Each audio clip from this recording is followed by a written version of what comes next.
মানুষের প্রয়োজনে সমাজ।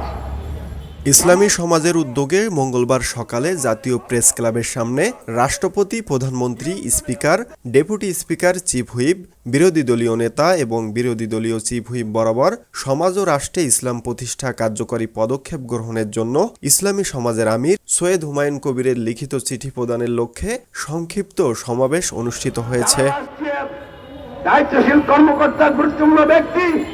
সংক্ষিপ্ত সমাবেশে ইসলামী সমাজের আমির হুমায়ুন কবির বলেন, কোরআনকে সংবিধান হিসেবে প্রতিষ্ঠা করার জন্য, প্রতিষ্ঠিত রাখার জন্য যারা নিজের সমাবর্ত কোরবানি করে আন্দোলন এবং সংগ্রাম করবে, তারা জাহান্নামের কঠিন আযাব থেকে রক্ষা পাবে, চিরসুখের স্থান লাভ করবে। আর এটা হলো মহা সফলতা।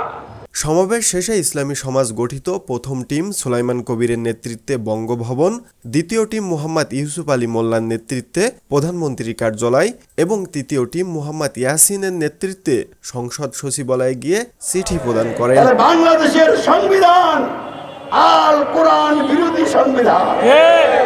আল কোরআনকে অমান্য করেই এই সংবিধান রচনা করা হয়েছে এবং এই সংবিধান দিয়ে যে সমাজ রাষ্ট্র গঠিত হয়েছে, এই সমাজ এবং রাষ্ট্রের লোকেরা কোরআন বিরোধী সংবিধানের অধীনে বন্দী হয়ে আছে।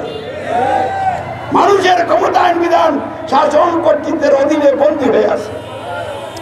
ফলে আল্লাহকে তারা রব অমান্য করেছে, মানুষকে রব গ্রহণ করেছে।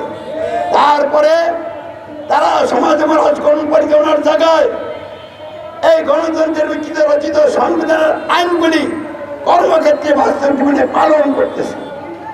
আল্লাহর আইন পালন বাদ দিয়ে কার আইন পালন করছে? মানুষের আইন। ফলে আল্লাহর দাসত্ব না করে মানুষের দাসত্ব করছে।